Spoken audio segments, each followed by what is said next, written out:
कांग्रेस विधायक दल के नेता, प्रदेश कांग्रेस कमेटी के हमारे वरिष्ठ साथी और अखिल भारतीय कांग्रेस कमेटी से गुजरात में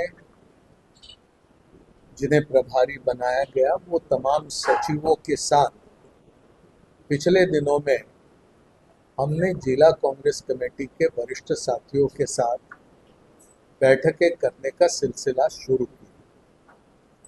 पहले तो मध्य गुजरात के जिला कांग्रेस कमेटियों के साथ हमने अहमदाबाद में बैठक करी। उसके बाद उत्तर गुजरात के जिला कांग्रेस कमेटियों के साथ हमने महसाना में बैठक करी और अब 3 दिनों के लिए हम यहाँ सौराष्ट्र के जिला कांग्रेस कमेटियों के साथ राजकोट में और जामनगर में बैठकें करने के लिए यहाँ पर आए हैं। इन बैठकों के बाद हम दक्षिण गुजरात के जिला कांग्रेस कमेटी के वरिष्ठ साथियों के साथ मिलेंगे।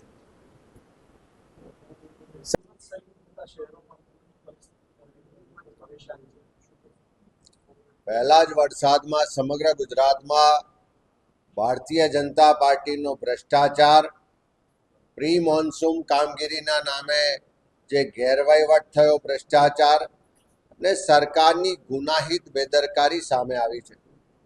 जे रीते वरसादनी शरूआतमां ज आखा गुजरातमां पहला ज वरसादमां रस्ताओ धोवाई गया, अनेक जग्याए मोटा भूवाओ पड्या, अनेक जग्याए ब्रिज तूट्या। ये भाजपनो भ्रष्टाचार आज खुलीने बहार आवी रह्यो छे। जे रीते छेल्ला 2 દિવસની अंदर खास करीने सूरत शहेरमां जे वरसाद थयो अने सरकारनी गुनाहित बेदरकारीने कारणे, एमना भ्रष्टाचारने कारणे भोग सूरतनी जनता बनी छे।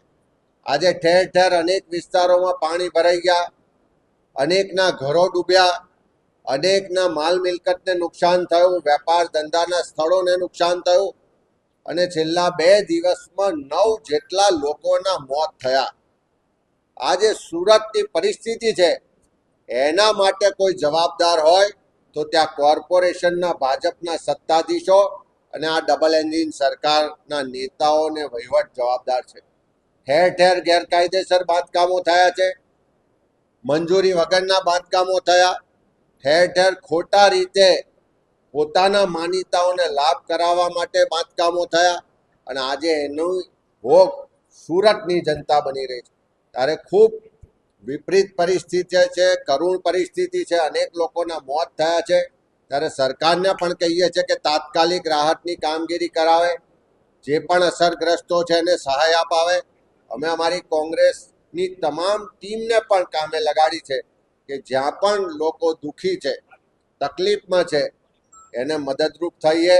સ્વૈચ્છિક સંસ્થાઓ સાથે મળી અને બધી જ રાહત કામગીરી કરવાની અમારા કોંગ્રેસ પરિવારના બધા જ કાર્યકરો, આગેવાનો ત્યાં કામે લાગ્યા છે।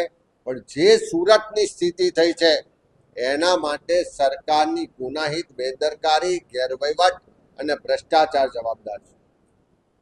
Thank you.